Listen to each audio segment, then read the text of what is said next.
Salam sejahtera.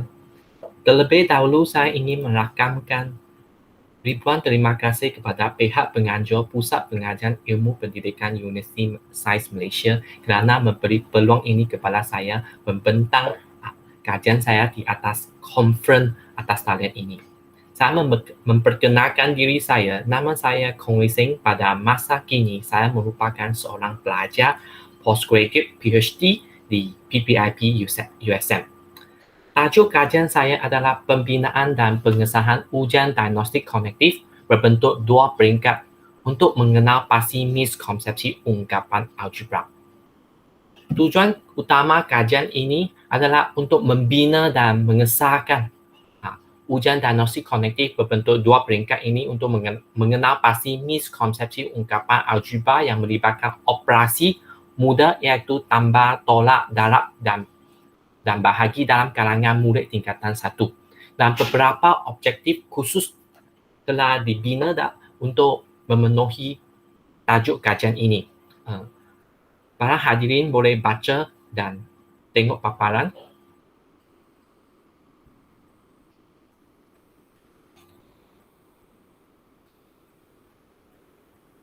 Untuk membina ujian diagnostik ini, ujian diagnostik ini akan dibina berdasarkan standard pembelajaran yang terkini iaitu KSSM yang terbaru untuk dilaksanakan dari tahun 2017 iaitu berdasarkan standard pembelajaran 5.2.1 dan 5.2.3 iaitu tambah, tolak, darab, bahagi dalam sebutan algebra, ungkapan sebutan algebra.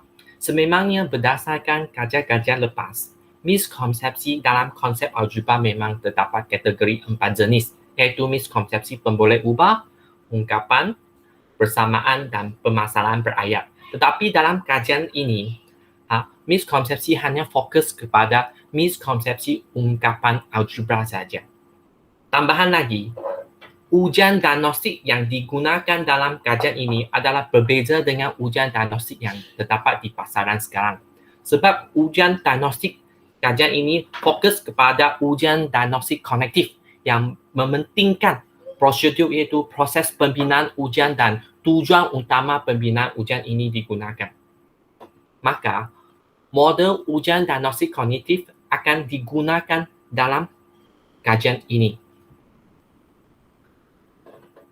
Selain itu, ujian diagnostik kognitif dalam kajian ini berbentuk dua peringkat, iaitu setiap item terdapat dua sub-soalan. Okey. Berdasarkan kajian-kajian lepas, ujian diagnostik dua peringkat iaitu tutil mempunyai dua jenis, iaitu jenis pertama adalah peringkat pertama berbentuk soalan aneka pilihan, objektif. Peringkat kedua adalah soalan berbentuk subjektif. Jenis yang kedua adalah peringkat pertama dan peringkat kedua, dua-duanya adalah soalan multiple choice iaitu aneka pilihan. Okey, untuk maklumat para hadirin, kajian yang digunakan dalam kajian ujian diagnostik berbentuk dua peringkat yang digunakan dalam kajian ini adalah jenis yang kedua. Peringkat pertama dan peringkat kedua, dua-duanya adalah soalan aneka pilihan iaitu multiple choice. Okey, untuk pengetahuan tuan-tuan,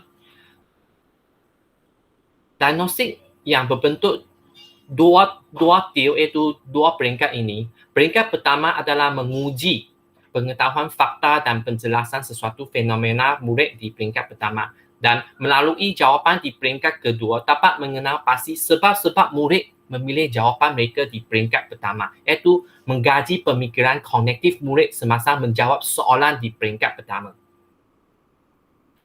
Keunikan dalam kajian ini adalah analisis miskonsepsi ungkapan algebra. Berdasarkan kajian-kajian lepas, sememangnya pengaji tidak menjumpai mana-mana kajian lepas menggunakan analisis miskonsepsi dalam model Rush yang menggunakan kelok OPC. Kelok OPC kita option probability curve yang unik dalam model Rush ini sememangnya menjadi satu kelebihan dari aspek mengenal pasti miskonsepsi murid. Jenis miskonsepsi yang dihadapi oleh murid aras kebolehan tinggi mungkin berbeza dengan murid aras kebolehan rendah. Ini adalah keunikan dalam kajian ini kalau menggunakan keluk OPC model RAS untuk analisis miskonsepsi ungkapan algebra.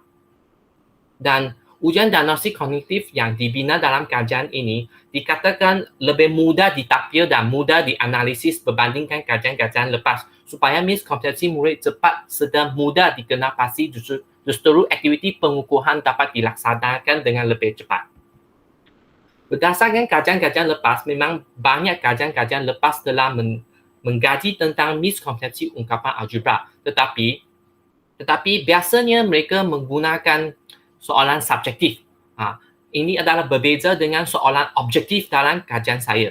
Okay. Saya telah mengkategorikan semua jenis-jenis miskonsepsi ungkapan algebra terhadap kajian-kajian lepas kepada 4 jenis yang berdasarkan kajian Adenici pada tahun 2015. Para hadirin boleh baca melalui paparan.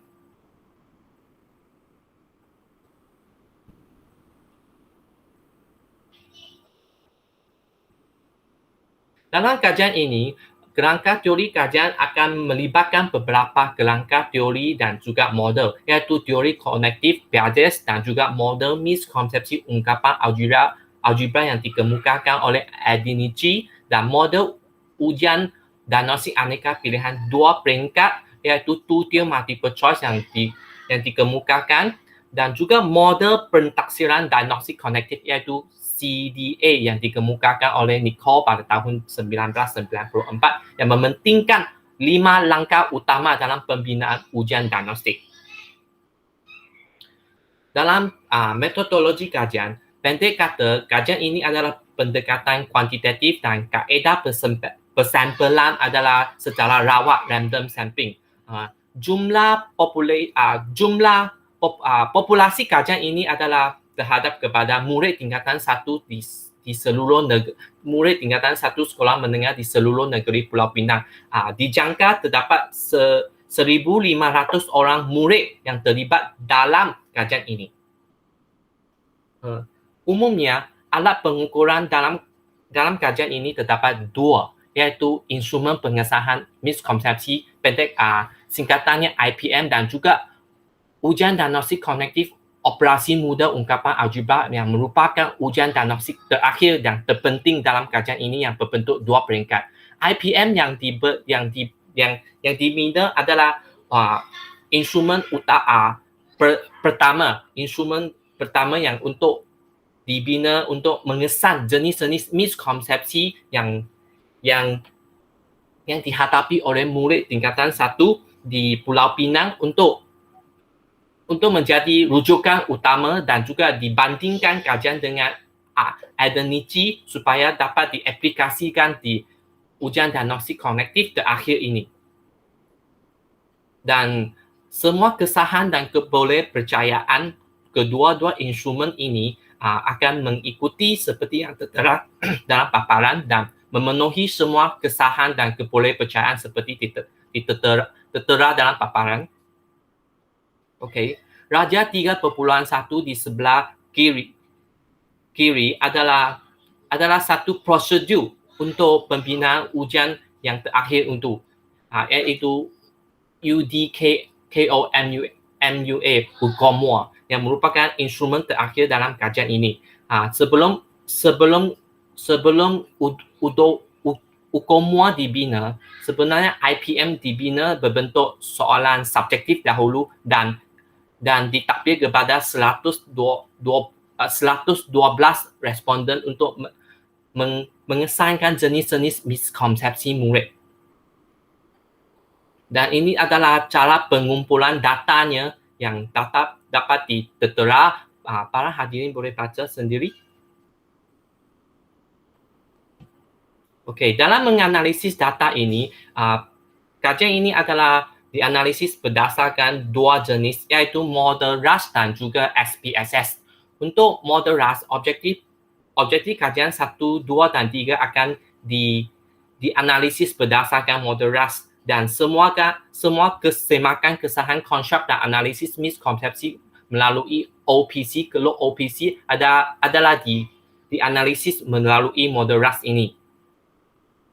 Dan SPSS untuk menganalisis dan mengenal pasti korelasi yang signifikan adalah pilihan jawapan murid dan pilihan alasan murid untuk memastikan objektif yang keempat dan kelima dipenuhi.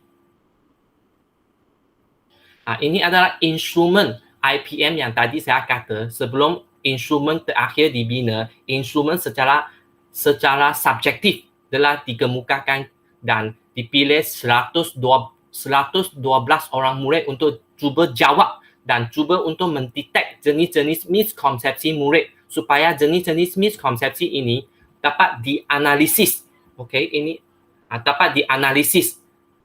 Dan instrumen IPM ini telah dijalankan oleh saya pada dua bulan yang lepas. Dan hasil responden kesalahan dan ini adalah kesalahan kandungan IPM-nya. Okey, pendek kata, kesalahan kandungan kepada instrumen ini agak tinggilah berdasar melalui jadual 3.6 kita dapat nampak kesalahan kandungan IPM ini memang terjamin. Dan ini adalah hasil analisis miskonsepsi berdasarkan IPM. Dan ini adalah jawapan yang dikemukakan oleh pelajar murid tingkatan 1 berbentuk subjektif.